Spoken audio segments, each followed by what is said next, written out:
ইবাদত করতেছি স্বাদ পাচ্ছি না, এমন হয় না? ইবাদত করছি স্বাদ পাচ্ছি না, হচ্ছে না? খাওয়ার সুন্নত আমাদের কাছ থেকে শেখার দরকার নাই।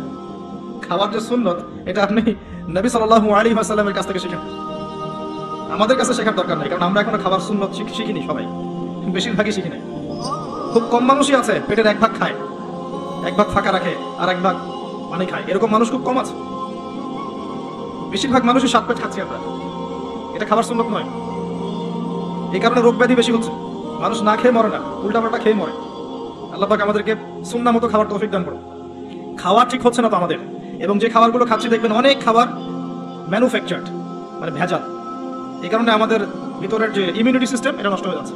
সামান্য সর্দি জ্বরের ভাইরাসে মানুষ মারা যাচ্ছে, এটা হওয়ার কথা ছিল না। অনেক কিছু ঠিক হচ্ছে না। নামাজ দেখবেন, নামাজ বাহ্যিকভাবে মনে হচ্ছে যে খুব সুন্দর নামাজি আমরা, কিন্তু দেখবেন নামাজে মনোযোগ নাই, নামাজে মন বসতেছে না। ইবাদত করতেছি স্বাদ পাচ্ছি না, এমন হয় না? ইবাদত করছি স্বাদ পাচ্ছি না, হচ্ছে না? রিজিক হারাম, রিজিক ঠিক করেন স্বাদ পাবেন ইনশাআল্লাহ। খেয়াল রাখেন আমার কথা, রিজিক হারাম আছে স্বাদ পাবেন না। তাড়াহুড়া করছেন আপনি, নামাজে তাড়াহুড়া করছেন, নামাজটা ফোর্থ সাবজেক্ট, দুনিয়ার কাজ মেইন সাবজেক্ট, নামাজে স্বাদ পাবেন না। সব কাজকে স্টপ করেন, নামাজে রিল্যাক্সে দাঁড়ান, স্বাদ পাবেন। নামাজে কি পড়ছেন, আল্লাহু আকবার থেকে আসসালামু আলাইকুম ওয়া রাহমাতুল্লাহ পর্যন্ত অর্থ আপনি বোঝেন না, এই কারণে নামাজে মনোযোগ আসছে না। এগুলো বাস্তব। এবং কোনো কোনো ক্ষেত্রে দেখবেন ওযু ঠিক হচ্ছে না, তাড়াহুড়া করে ওযু করছেন। আরেকটা সমস্যা তো আমি ধরিয়ে দিয়েছি, যে ইমানের জোর যার যত বেশি, ট্যাপের স্পিড কি তত বেশি, এটা ওযু হচ্ছে না ঠিক মতো। ওযুর জন্য লিমিটেড পানি আছে।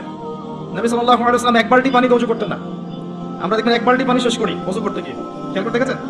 3 দিন পানি কমছে আমাদের, পানির আযাব আসবে সামনে, পানির স্তর নিচে নেমে যাবে, এটাও একটা আলামত আখির জামানে। এটা শুরু হয়ে গেছে অলরেডি। মানুষ বিশুদ্ধ পানি সার্চ করে পাবে না, দেখেন, কারণ আমরা অপচয় করছি, শয়তানের ভাই হয়ে আবার নামাজের কাতারেও দাঁড়াচ্ছি। তো অনেক কিছুই মনে হচ্ছে বাহির থেকে অনেক ঠিকঠাক, কিন্তু আসলে ভিতরটা ঠিকঠাক নয়। মসজিদে গিয়েও দেখবেন অনেক সময় নামাজের পরিবেশ পাচ্ছেন না, নামাজে দাঁড়িয়ে আছেন, পাশে চিল্লাচিল্লি করছে। আর এটাও শেষ জামান হাদিসে আছে, মসজিদে চিল্লাচিল্লি বেড়ে যাবে, মসজিদে হই হুল্লা বেড়ে যাবে, নীরব স্নিগ্ধ একটা পরিবেশ পাচ্ছেন না মসজিদে নামাজ পড়তে গিয়ে। এবং নামাজ পড়ানোর ক্ষেত্রে ইমাম সাহেবের স্বাধীনতা নাই, কমিটি ওকে নিয়ন্ত্রণ করে। আচ্ছা, এরকম কমিটির নিয়ন্ত্রণে তিনি, অথচ তিনি নিয়ন্ত্রণ করবেন সমাজ, ব্যাপারটা এমন ছিল।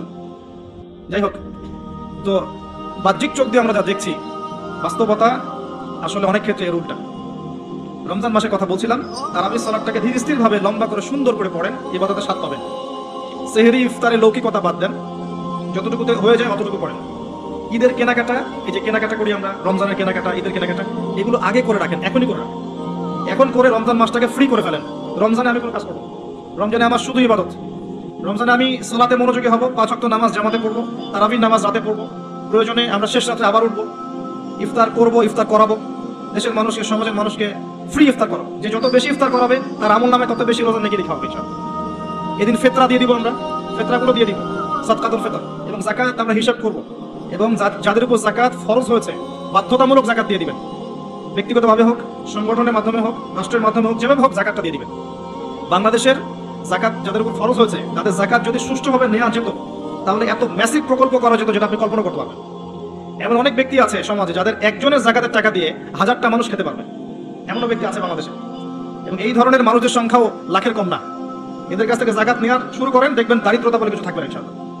আমি অনেকদিন বলেছি, অল্প বলেছি, কারণ আমি ইসলামিক ইকোনমিক্স এই টাইটেলে কোনো খুতবা এখন দেইনি। টোটাল খুতবাটাই ইসলামিক ইকোনমিক্সের উপর আসবে ইনশাআল্লাহ। মেইন বিষয়টা শোনেন, ইসলামিক অর্থনীতি হচ্ছে এমন যেখানে সম্পদ, একটা সমাজের, একটা উম্মার, একটা রাষ্ট্রের মানে সম্পদ, এটা ঘুরতে থাকে, হাত থেকে হাতে ঘুরতে থাকে, কোনো জায়গায় পুঞ্জীবিত হয়ে থাকবে না। ইসলামিক অর্থনীতি এমন, এটা ঘুরতে থাকবে। কিভাবে? ব্যবসা, আপনি ব্যবসা করছেন, আপনার ব্যবসার লাভ এবং লসের রিস্ক আছে। আজকে আপনি লাভ করেছেন, কালকে লস করতে পারেন, কোনো গ্যারান্টি নাই যে আপনি চিরদিনই লাভ করবেন, এটা কোনো গ্যারান্টি নাই। এটা ইসলামের ব্যবসা। এরপর আবার যাকাত আছে, যখন আপনি লাভ করেছেন, ধনী হয়েছেন, তখন আপনি নিসাব পরিমাণ সম্পদ হয়ে গেলে যাকাত দিবেন। এই টাকা যাবে গরিবের কাছে। যখন একজন গরিব, সে ধনীর টাকার হক পাচ্ছে। এছাড়া ব্যবসার লাভ লসের রিস্ক আছে, আপনার টাকা ঘুরছে মার্কেটে। আল্লাহ চাইলে কাউকে ধনী করবেন, কাউকে দরিদ্র করবেন, কারো কাছ থেকে সম্পদ আল্লাহ নিবেন, কারো কাছে দিবেন। এটা পুরো মার্কেটটা নিয়ন্ত্রণ করবেন আল্লাহ পাক নিজেই। এটা হচ্ছে ইসলামিক ইকোনমিক্স। এর অপোজিশনে পশ্চিমারা যা দিয়েছে আমাদেরকে, রিবা, সুদ কেন্দ্রিক, এখানে সম্পদ ঘুরতে থাকবে না। সম্পদ এক শ্রেণীর মানুষের হাতে পুঞ্জীভূত হয়ে যাবে। যার হাতে পুঞ্জীভূত হবে সে দিন দিন রিচ করতে থাকবে, ধনী হতে থাকবে, আর অন্য অংশের মানুষের রক্ত চুষতে থাকবে, সাকিব। এটা করতে থাকবে এবং আস্তে আস্তে করে চুষবে যেন সে বুঝতে না পারে। কারণ রিবার মধ্যে লসের কোনো রিস্ক নাই, এখানে শুধু লাভের ব্যাপার আছে। একটা অংশ ধনী হবে, একটা অংশ গরিব হতে থাকবে এবং এই ইকোনমিক সিস্টেমের উপরে আল্লাহ পাক তার হাত তুলে নেবেন। আল্লাহ পাক এখানে আর নিয়ন্ত্রণ করবেন না, ছেড়ে দিবেন, যাও আমার সাথে যুদ্ধ করেছো, ফল ভোগ করো। এই হচ্ছে ইসলামিক ইকোনমিক্স এগেইনস্ট এই সুদভিত্তিক ইকোনমিক্স যেটা চলছে সারা ওয়ার্ল্ডে। আমার কথা না, আল্লামা তাকি উসমানীর বইগুলো পড়েন, নাম শুনেছেন? আল্লামা তাকি উসমানীর নাম শুনেছেন? বর্তমান বিশ্বের সবচেয়ে বড় আলেমদের একজন, হানাফি মাযহাবের সবচেয়ে বড় আলেমদের একজন আল্লামা তাকি উসমানী। তার ইকোনমিক্স এর সিরিজ আছে, 10টা 12টা বই আছে, পড়ে দেখেন খালি আপনার চোখ খুলে যাবে। এর উপরে আবার আছে পেপার মানি, ইলেকট্রনিক মানি, আনসাস্টেনেবল অ্যাসেট, যার মধ্য দিয়ে সমাজের সম্পত্তি চুষে খাওয়া হচ্ছে। আল্লাহ পাক এগুলো আমাদেরকে পড়াশোনা করে বোঝার তৌফিক দান। একটা কাজ আমরা করতেই পারি, সেটা হলো যাকাত, যার যার যাকাত দিতে পারি, এতে করে সমাজের সাম্য আসবে। হাতের 5টা আঙ্গুল সমান হবে না কখনো, এই কাজ যারা করতে যাবে সেটা ভুল। 5টা আঙ্গুল ডিফারেন্ট হবে, এটাই হাতের সৌন্দর্য। 5টা আঙ্গুল আবার সমান হয়ে যাবে না কখনো, কিন্তু সাম্য বজায় থাকবে। আজকে যে গরিব আছে তার উপরে ধনীর হক থাকবে, সে যাকাত দিবে, সেই টাকা তার কাছে আসবে, টাকা ঘুরতে থাকবে। এছাড়া ব্যবসায় লাভ রয়েছে, রিস্ক আছে। আব্দুর রহমান বিন আউফ রাদিয়াল্লাহু আনহু একজন এক্সাম্পল দিচ্ছেন। মক্কা থেকে মদিনায় গিয়েছেন হিজরত করে, আর রাসূলুল্লাহ সাল্লাল্লাহু আলাইহি ওয়াসাল্লাম আনসার এবং মুহাজির সাহাবীদের মধ্যে ভ্রাতৃত্বের বন্ধন স্থাপন করলেন। আব্দুর রহমান বিন আউফ রাদিয়াল্লাহু আনহুর ভাগ্যে একজন জুটলো। ওই সাহাবী, আনসারী সাহাবী বলছেন, আমার 2টা বাড়ি আছে, একটা নিয়ে নাও। আমার 2টা বাগান আছে, একটা নিয়ে নাও। এমনকি আমার 2জন স্ত্রী আছে, একজনকে তালাক দিয়ে দিচ্ছি, তুমি বিয়ে করে নাও। এতটা উদার আনসার সাহাবীরা। আব্দুর রহমান বিন আউফ রাদিয়াল্লাহু আনহু ছিলেন ব্যবসায়ী মানুষ। তিনি শুধু এতটুকু বললেন যে আরিনি আইনা সুক, আমাকে দেখিয়ে দাও যে বাজার কোথায়, আমাকে দেখিয়ে দাও বাজার কোথায়।